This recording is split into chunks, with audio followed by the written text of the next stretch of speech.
Hi Earth Angels! Kamusta? Welcome back to Pinay Angel Tarot. So this reading is a love message for no specific sign. This is for anyone na makaka-resonate. Kahit ano man ang zodiac sign mo, general love reading, kaya maaaring mag-resonate o hindi. Pero pag nag-resonate, i-comment nyo para alam ko. So, tingnan natin kung anong energies connected sa'yo ngayon sa love life mo. Very exciting kasi kaka-Valentine's Day lang. So, tingnan natin kung ano ba ang nangyayari ngayon sa inyong love connection. At kung ano man ang mensahe or yung masasagap natin na information. So, kung kailangan nyo po ng gabay, pwede kayong magpa-private reading sa akin. Message nyo lang ako sa Facebook page ko, Pinay Angel Tarot, or sa Viber or sa WhatsApp para mas mabilis. Nasa description box po yung contact number ko. At kung kailangan nyo naman ng crystals, kagaya ng nakikita nyo ang ginagamit ko, you can avail through my Instagram kasi nakapost po lahat doon. So, tingnan nyo na lang po, marami at iba-iba. Meron tayong crystals to attract love, to attract money, wealth, prosperity, and abundance. And syempre, for protection, for creativity, for business, at marami pa pong iba. For communication and negotiation. Ayan, meron din pa tayo niyan. So, ready ko lang yung mga cards niyo, guys. Ito, mga oracle messages. Comment present para alam kong nanonood kayo. Okay, ito na. So, tingnan natin yung unang mga mensahe. Learn. Let love show you how to learn from each other. Ang lalim naman ito. Unang card pa nga lang eh. Learning na kaagad yung nasagap natin na energy. Ibig sabihin, marami na kayong pinagdaanan sa love connection na yan. Kaya sinasabing learn. Baka matagal na din yung relasyon nyo or yung connection nyo. Next card is signs. Watch out for signs leading you to true love. So, ang dami mo nakikitang signs. Okay. True love. Yan yung pinapangarap mo ngayon. Next card, yin-yang or balance. So, binabalanse mo yung mga bagay-bagay. Nakita ko yung lakas ng loob mo. And, balance between masculine and feminine energies. Appreciation. Na-appreciate mo yung mga maliliit na bagay lang. Mga blessings. Mga miracles yan na nangyayari araw-araw sa buhay natin. Okay. So, from the tarot naman, overall energy is 8 of Wands. Okay, oh my gosh. Parang ang daming nangyayari ngayon. Umuusad yung sitwasyon nyo, guys. Posible itong communication, posible din travel. Baka may mensaheng paparating. Pero sa nakita ko, back and forth communication to. Ibig sabihin, pag-uusap talaga to. And ang daming nangyayari pero hindi pa kayo sure kung anong susunod. Medyo emotional din to. Oh. Kita mo yung tubig, yung alon pala. And I feel like, pag maalon kasi, full of emotions yan. Okay. Medyo turbulent yung emotions nyo ngayon, guys. So, ang focus mo ngayon, tinamaan yung crystal sa ilabas natin. Okay, ang focus mo ngayon is King of Wands. There is attraction. Nakita ko, palaban kayo kahit nahirapan ka na, ang dami mo ng pinagdaanan, dami nang nangyari, pero lumalaban ka pa rin. What crosses you is the Hierophant. Yun nga lang, may mga standards ka na pakiramdam mo hindi nabibigay sa'yo. So, nakita ko dito matindi yung attraction. Wow, matindi! Ibig sabihin, gusto mo talaga yung taong yan. The problem, guys, is may mga ideals ka or may mga standards ka na dapat ibigay sa'yo pero tingin mo parang hindi nabibigay sa'yo, no? Malalim tong connection na to. Baka soulmate mo yan or baka ayun, malalim na talaga yung connection nyo. What lies below is Four of Swords. So, deep inside, ayaw mo ng problema, ayaw mo ng gulo, ayaw mo ng away. Mukhang nasa process of healing and recovery ka ngayon. Mas pinipili mong mag-isa kasi gusto mo ipahinga yung isip mo. What lies above you is Ten of Wands. Oh my gosh, burden. Nabibigatan ka pero pilit mo pa rin lumaban. What lies behind is Ace of Swords. Oh. So, parang nakita ko sa past, ginusto mo to kung anong meron kayo ng taong yan. Nagdala ng pagbabago sa buhay mo yan. Kaya pinili mo siya. Sa near future or yung what lies before you is Four of Cups. Parang nakita ko dito, eventually, hindi mo kakayanin yung taong yan sa buhay mo. So siguro ngayon, ang dami mong tinitiis para lang mag-workout yung relasyon nyo or yung sitwasyon nyo or yung connection nyo. Pero iniisip mo balang araw, ayoko na talaga nito. Sa ngayon kasi, parang kinakaya mo pa Okay. And then, ang energy mo is the Empress. Oh my gosh, super in love ka sa taong yan. Parang, si Empress kasi, ina-attract niya yung love Hindi mo hinahabol yung love. Yung love ang kusang lumalapit sa'yo. Pero, oo, mahal na mahal mo talaga siya. In love ka sa kanya. Yung person mo naman, komportable sa'yo, 10 of Pentacles. Ang ganda ng card na to, it means there is stability. So, siguro kilala niyo yung isa't isa. May pinagsamahan na kayo. And then, mutual energy is Magician. Oh, parang tinatry niyong ayusin yung relationship niyo. Nakita ko dito guys, gusto niyong kontrolin. Ayan, ikaw man yan or siya. Pero merong gustong kontrolin yung sitwasyon. Posible merong galit dito guys, no? Kasi ito yung isang card mo, 10 of Wands. So, posible merong pag-aaway na nangyayari. And then, the outcome is the Hanged Man. Parang nakita ko, pinag-iisipan mo yung mga desisyon na ginawa mo, na tinanggap mo yung taong yan sa buhay mo. Ngayon, nag-iisip ka, tama ba yung desisyon ko? Tama ba yung ginawa ko? Okay, so mag-clarify tayo, guys. Ang gagamitin kong cards ay ito. Okay.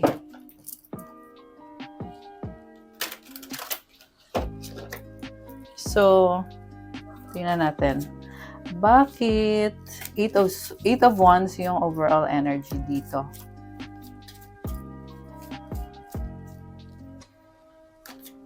Nine of Swords, Queen of Swords, the World. Oh my gosh, overthinking.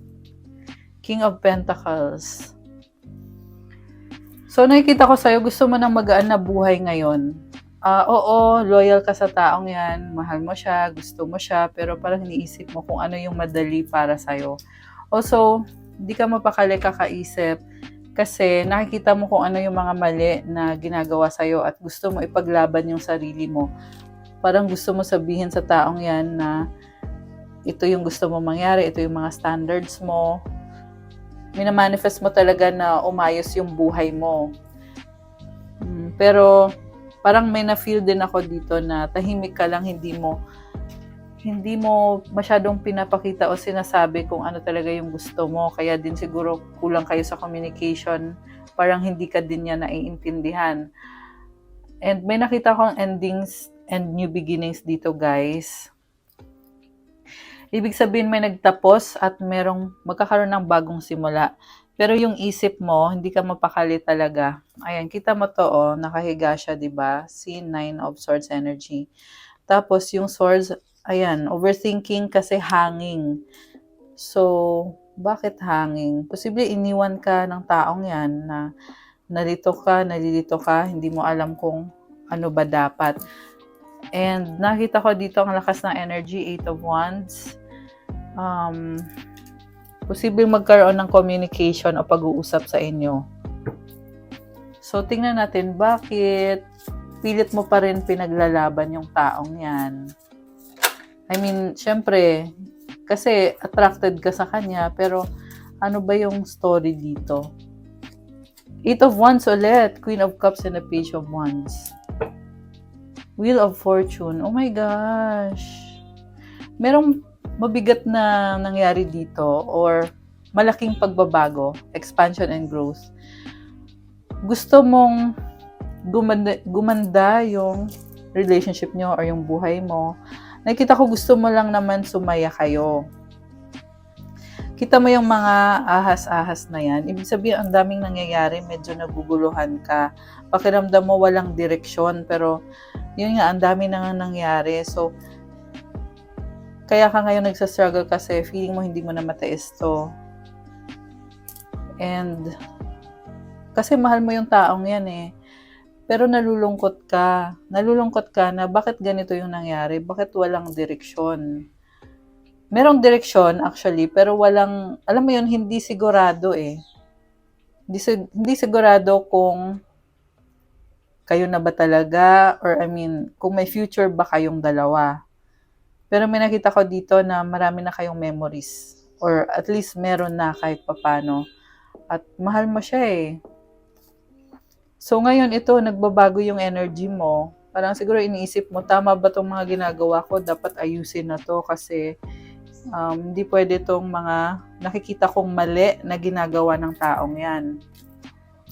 Kaya nga meron kang Queen of Swords na card dito kasi natuto ka na ayaw mo nang maniwala sa kanya sa pinapakita niya sa'yo. So, i-clarify natin, bakit gusto mong mapag-isa?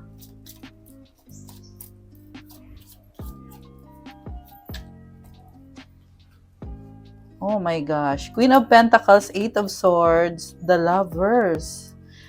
So, oh my gosh. Nakita ko dito guys, very caring ka kasi, pero may sistema ka. Pinili mo siya, pero parang sinasabi mo dito, dapat sumunod din siya sa'yo.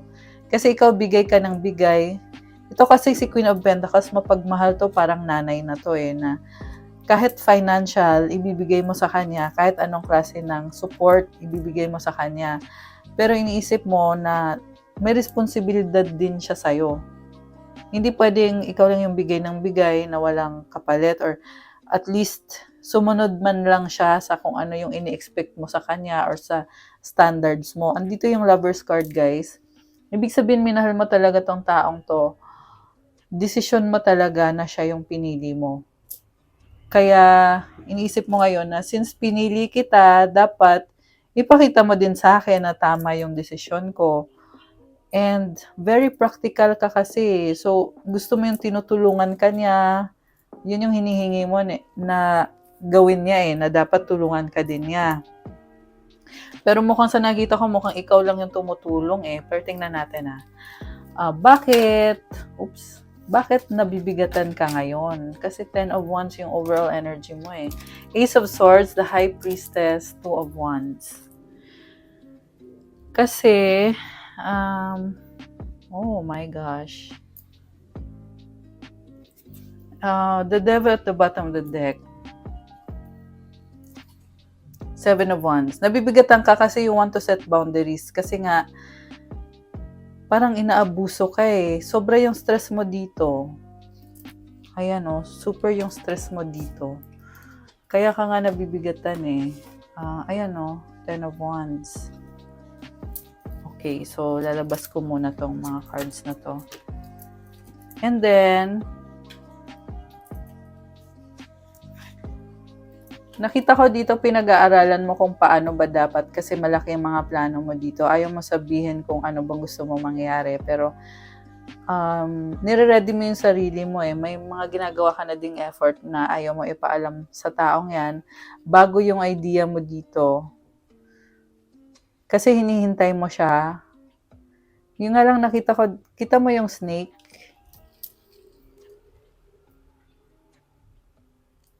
Kita mo yung snake dito?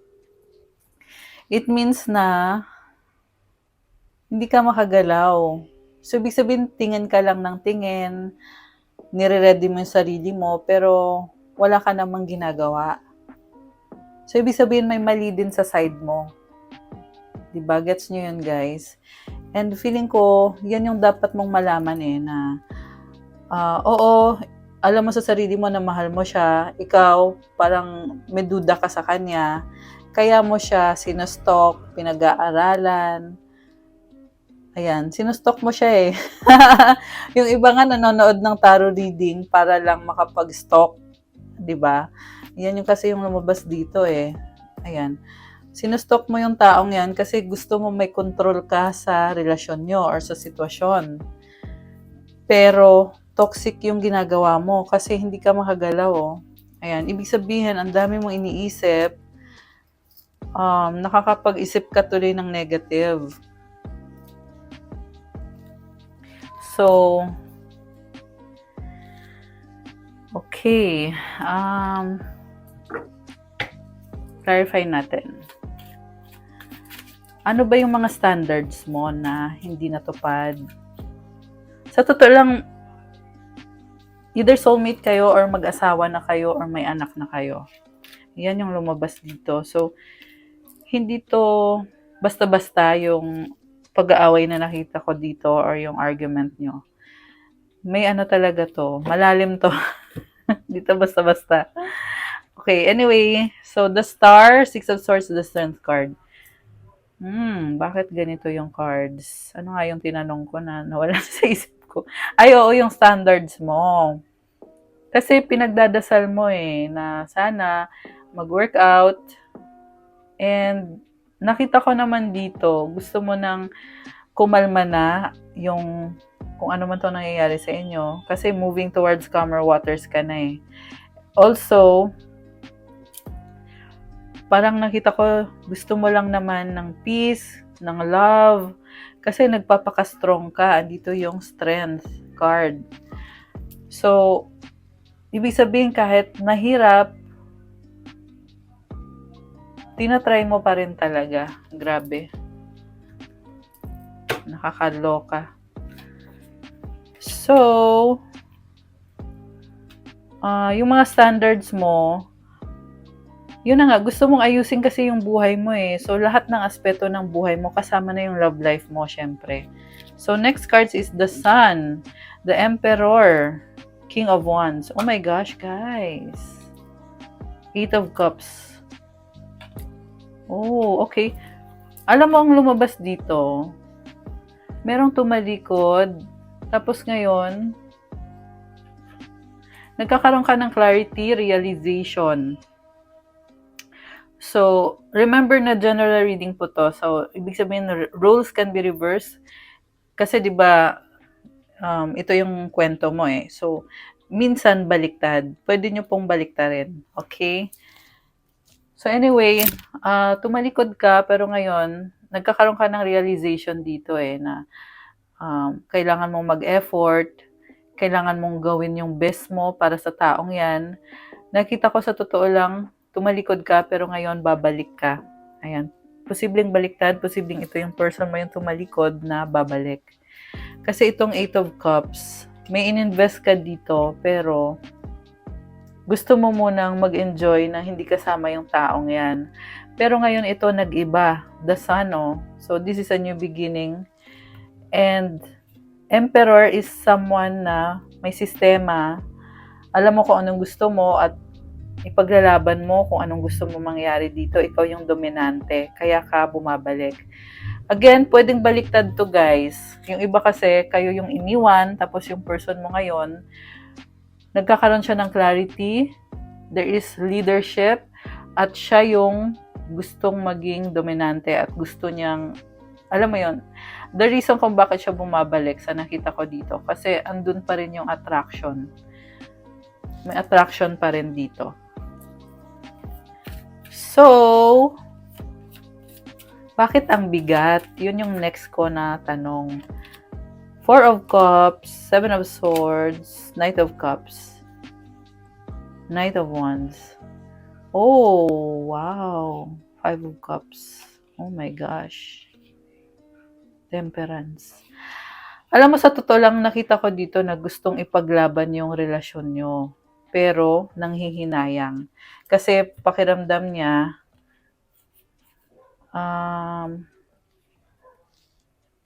andito pala din yung Ten of Pentacles. Kasi, komportable na siya sa'yo Pero, feeling niya, wala ng pag-asa or talagang tinalikuran mo na siya. Pero, iniisip din niya na, hindi, maayos talaga to. Parang pinipilit na talaga na, hindi, maayos talaga to. Pero, sobra yung lungkot niya. Kasi, iniisip niya yung memories nyo, yung pinagsamahan nyo. Okay. Sorry, nagalaw ko yung camera. Tapos, yung ibang cards dito, guys.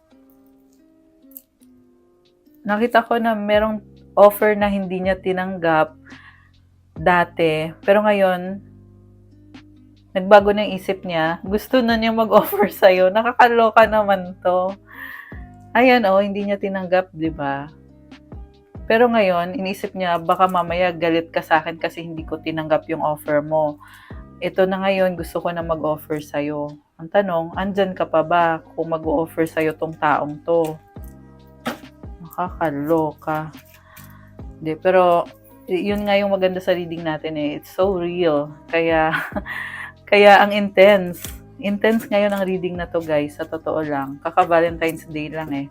So, next cards, Six of Wands, Six of Cups, the Magician. May mga memories pala kayo na nakita ko, overcoming obstacles. I feel like continuation ng energy ng person na to na gustong bumalik kasi namimiss ka niya at gusto niyang ayusin. Ayan, kita mo yung manifestation symbol dito. Ayan, Ibig sabihin, tinatry niya. And number 1, new beginning yan. Dalawang number 6. So, sa totoo lang nakita ko, hindi pa niya kayang i-let go to, itong taong to. Na umalis, tapos ngayon bumabalik. Okay, anong outcome dito? 10 of Swords, 5 of Wands, 3 of Swords. Oh my gosh! Nakakaloka! Ito, conflict, ending, at hindi mapakali. Kasi nag-away kayo eh. May mga differences talaga kayo. Andito yung 3 of Wands. Ibig sabihin, hindi ka maalis sa isip ng taong to na parang gusto niyong kumonek sa'yo, gusto niyong sabihin sa'yo, hey girl, gusto mo ba ng ganito? Gusto mo ba ng ganyan? Pero tapos na eh. Sabi dito, nangyari na yung nangyari.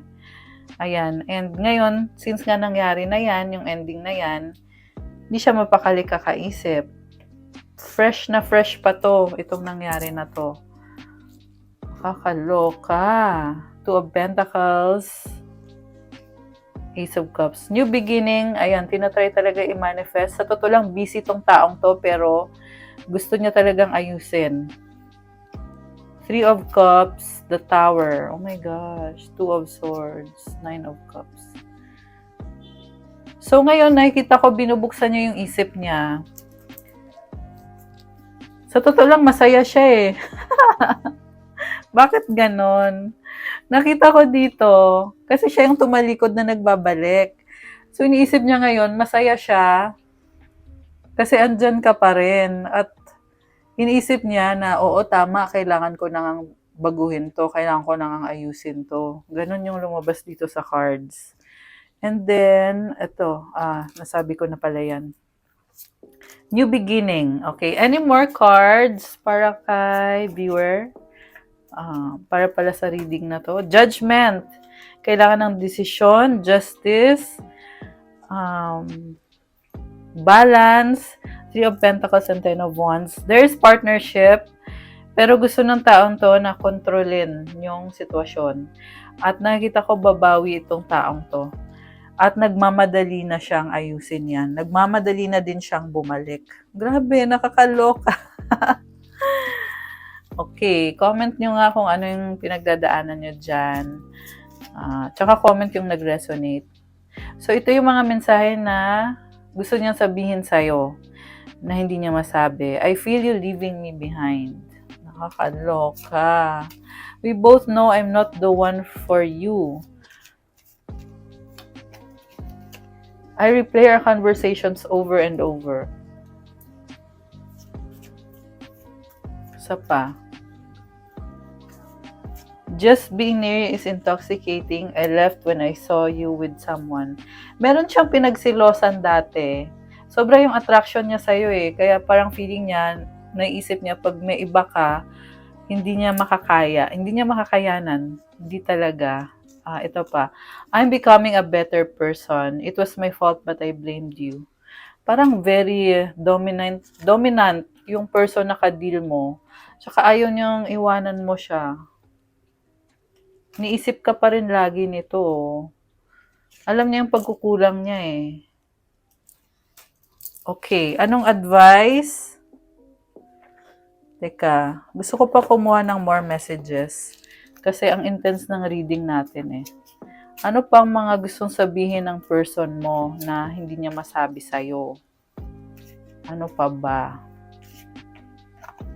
Oh my gosh! Sexy love. It means attraction. Self-love. Okay, puro love-love ah. Pero may self-love, ibig sabihin, mahal niya yung sarili niya, inuna niya yung sarili niya kaysa sa'yo. Oh my gosh! Yung iba guys, merong third party or merong ex na 10-10 on the clock. Oh my gosh. May angel numbers. So, merong third party or past person yung person mo na ka-deal pa rin niya ngayon, na nakaka-apekto sa connection nyo. Babe! Baka yan yung tawagan nyo. Okay. So, ano pang gustong sabihin ng person na to sa'yo? Oh my goodness, ikaw lang loyal. So, this is a good thing, no? Loyal siya sa'yo. Yun. Umaapoy, love, passion. Ayun naman pala eh. I need you. O, diba? Sinabi ko yung kanina eh. Oh my gosh, nababaliw sa'yo in love. Entitled toxic. Parang toxic. Oo, na-feel ko nga. Parang na-obsess siya sa'yo eh. Ayan, kaya tuloy, ang hirap talikuran din ng sitwasyon na yan or ng taong yan. May fear siya, takot. Ayan, guys. One more. Ayusin natin. Oh my gosh! Reconciliation! So, ano pang gustong sabihin ng person na to na hindi niya masabi sa'yo? Ano pa ang gusto niya sabihin? I want to talk to you. Oh my gosh. Ano pa? Please help me, I need it.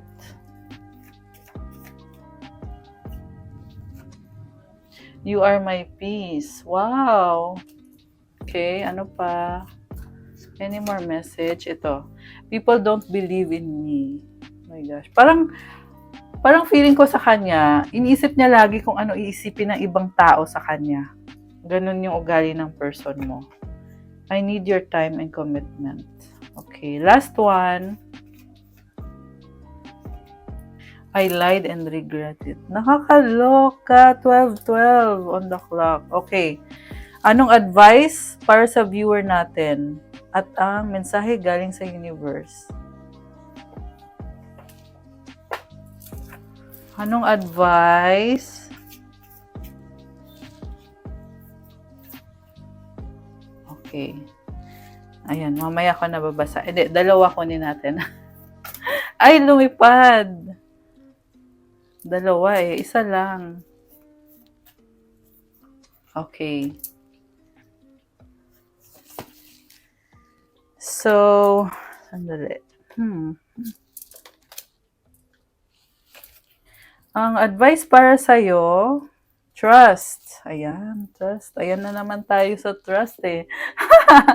When love is invited to take over, right actions arise at the right time. Allow me, dear divine, to wait patiently until the timing is right. Let me rest in the unknown until a clear path is shown. So kapag daw merong pagmamahal, alam nyo kung anong gagawin nyo sa tamang panahon. So kailangan maghintay na dumating yung tamang panahon na yon. Sa ngayon kasi hindi nyo alam anong gagawin nyo. Wala kayong direksyon sa ngayon. Kailangan daw ng patience. Kailangan maghintay hanggang sa dumating yung sign na yon. Okay, guys? So, seryoso to ha. Pwede nyo pong balikan para mabasa nyo ulit yung laman ng card na to. And the last card is doubt. Offering all to the divine doesn't mean negativity never arises. But you can say, free me from this prison of doubt. I cast this burden to you. Show me your will and restore me to faith and confidence. Alam nyo guys, mabigat at masakit yung pinagdadaanan mo dito na parang inisip mo, positibo ka namang tao pero bakit nangyayari sa'yo to? Kaya ang sabi lang ng card sa'yo dito is isurrender mo yung burden na yan kay God at hilingin mo na ipakita sa'yo kung ano yung will niya para sa'yo, na makakabuti para sa'yo. Para bumalik yung faith mo sa Kanya at yung lakas ng loob mo sa sarili mo. Kasi ngayon parang lahat kinu-question mo eh. Pati yung sarili mo, tinatanong mo na kung tama pa ba yung mga ginagawa ko, yung mga iniisip ko. Kaya sabi sa'yo dito, Pag-pray mo yan, tsaka yung burden na nararamdaman mo, pinagdadaanan mo, isurrender mo yan kay God. At hilingin mo na ibalik sa'yo yung faith sa Kanya at yung confidence sa sarili mo. Kasi pag may faith ka kay God, hindi ka ma-overwhelm ng ganyan ka grabe. Ayan, so, pag-pray nyo yung sitwasyon nyo. Okay? Si God nang bahala sa'yo. Ibabalik niya yung confidence mo. Ayan. Okay, guys. That's what I have for you, mga Earth Angels. Ating love message for today. Thank you so much for watching. I-like nyo na tong video na to. Comment kung nag-resonate ba or kung ilang % nag-resonate. At kung kailangan nyo ng gabay, pwede kayong magpa-private reading sa akin. May bayad po yun kasi ikaw mismo ang i-reading ko. Message nyo lang ako sa Facebook page ko, Pinay Angel Tarot, or sa Viber or sa WhatsApp para mas mabilis. Nasa description box po yung contact details. And for those na nagtatanong about crystals, yes, check out my Instagram kasi andun po nakapost lahat ng tungkol sa mga crystals.